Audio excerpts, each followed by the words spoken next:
हरियाणा सरकार और world bank के अधिकारियों के बीच सीएम नायाब सैनी की अध्यक्षता में एक अहम बैठक हुई। वन एवं पर्यावरण मंत्री राव नरवीर ने मीडिया को इस बैठक की जानकारी दी। बैठक का मुख्य उद्देश्य पर्यावरण संरक्षण और बढ़ते प्रदूषण को रोकने के लिए प्रभावी योजनाओं पर चर्चा करना था। मंत्री राव नरवीर ने बताया कि वर्ल्ड बैंक ने एक प्रस्ताव दिया है जिसके तहत 2030 तक 3600 करोड़ रुपए खर्च किए जाएंगे। इसमें 70% खर्च वर्ल्ड बैंक उठाएगा, जबकि शेष 30% हरियाणा सरकार द्वारा खर्च किया जाएगा। इस योजना के तहत गुरुग्राम, फरीदाबाद और सोनीपत में इलेक्ट्रिक बसों की शुरुआत होगी। इसके अलावा सड़क सुधार और बेहतर जनरेटर लगाने जैसे उपाय किए जाएंगे। पराली जलाने और चूल्हों के उपयोग को प्रदूषण के प्रमुख कारण मानते हुए सरकार ने चूल्हों की जगह गैस उपयोग को बढ़ावा देने और पराली जलाने पर रोक लगाने की दिशा में काम करने की योजना बनाई है। साथ ही वर्ल्ड बैंक 80 करोड़ रुपए की सब्सिडी भी प्रदान करेगा। मंत्री राव नरवीर ने बताया कि पर्यावरण से जुड़े इन प्रोजेक्ट्स पर रिसर्च के लिए विश्वविद्यालयों के छात्रों को भी शामिल किया जाएगा। उनका मानना है कि पराली से प्रदूषण केवल 5% होता है, जबकि बाकी प्रदूषण अन्य स्रोतों से है। बैठक में इलेक्ट्रिक वाहनों, सार्वजनिक परिवहन के उपयोग को बढ़ावा देने पर जोर दिया गया। 1 से 5 दिसंबर के बीच राव नरवीर सऊदी अरब में ग्रीन वॉल प्रोजेक्ट और हरित हरियाणा के लिए नई रणनीतियों पर चर्चा करने के लिए एक अंतर्राष्ट्रीय सम्मेलन में भाग लेंगे। साथ ही अरावली क्षेत्र के संरक्षण के लिए प्रभावी कदमों की जानकारी भी ली जाएगी। वहीं मंत्री राव नरवीर ने कहा कि हरियाणा सरकार और वर्ल्ड बैंक के साझा प्रयास से न केवल प्रदूषण कम होगा, बल्कि हरियाणा के नागरिकों को स्वच्छ और स्वस्थ वातावरण का लाभ भी मिलेगा। ये वर्ल्ड बैंक की टीम आज आई और उसमें मुख्यमंत्री जी ने भी शिरकत की और ACS principal secretary, chief principal secretary, हमारे एनवायरनमेंट के सेक्रेटरी, सभी ने इसमें भाग लिया और हरियाणा के कई अधिकारी और थे। वर्ल्ड बैंक का डेलीगेशन था। उन्होंने इस NCR क्षेत्र और हरियाणा, दिल्ली,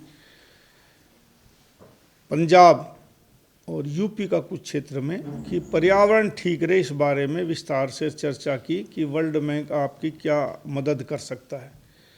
तो एक प्रपोजल है कि हरियाणा को तकरीबन 3650 करोड़ रुपए इस पे 2030 तक वो खर्च करेंगे। उसमें 70% वर्ल्ड बैंक देगा और 30% हरियाणा सरकार लगाएगी और तकरीबन 80-85 करोड़ वो डोनेट करेंगे। डोनेशन लगा लो या मतलब एड लगा लो, ग्रांट देंगे।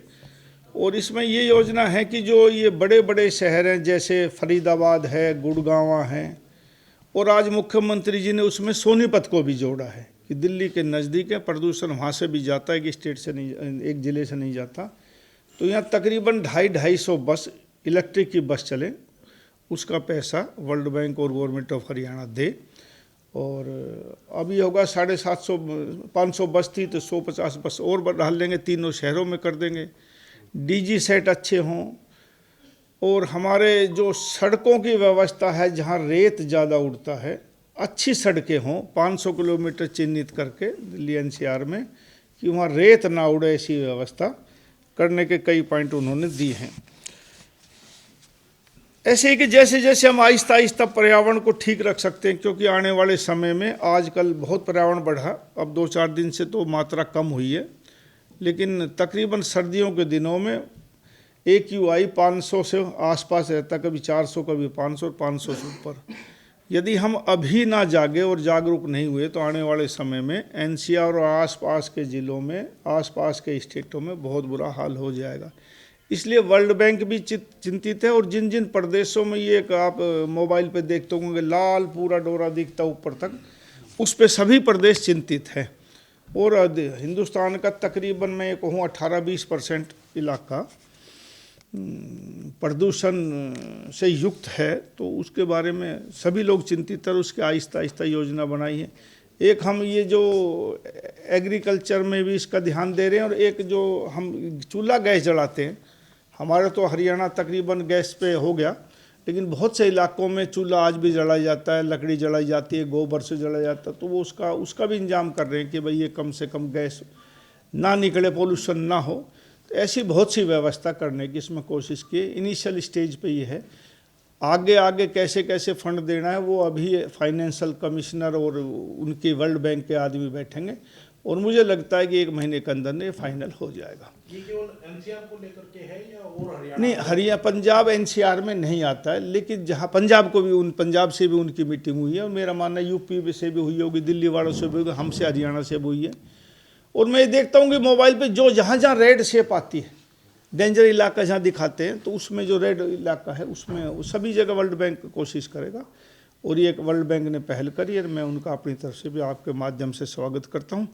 और आहिस्ता आहिस्ता हम सब लोग कोशिश करेंगे तो प्रदूषण ठीक हो पाए। हाँ, ये अरावली के बारे में एक सऊदी में एक हम ग्रीन क्या बोलते हैं उसको, ग्रीन वॉल बनाने के लिए जा रहे हैं, तो उसमें हरियाणा के अधिकारी जा रहे हैं और देश के अधिकारी जा रहे हैं स्टेट में। उसमें माननीय भूपेंद्र यादव जो हमारे वन पर्यावरण मंत्री है वो भी जा रहे हैं। और 1 तारीख से 5 तारीख तक सऊदी रियाज में वो एक कॉन्फ्रेंस है यूएन की, तो उसमें हम लोग सब शिरकत करेंगे। और जो जो नए नए काम मिलेंगे, कैसे हरियाली हो, क्योंकि सऊदी ने बहुत तरक्की की इस मामले में। सऊदी सारा रेगिस्तान था, मैं तो कभी जाके नहीं देखा, पहली बार जा रहा हूँ, लेकिन जब भी हमने यूट्यूब वगैरह पे या सऊदी के बारे में पढ़ा तो सऊदी में कई 1000 किलोमीटर तक रेत ही रेत था। लेकिन आज मैं यूट्यूब पे देखता हूँ तो कई 1000 किलोमीटर उन्होंने हरियाली कर दी। और अपना खनिज पदार्थ खाने का भी सऊदी अब बाहर से नहीं मंगाता, सब कुछ खुद पैदा करता है।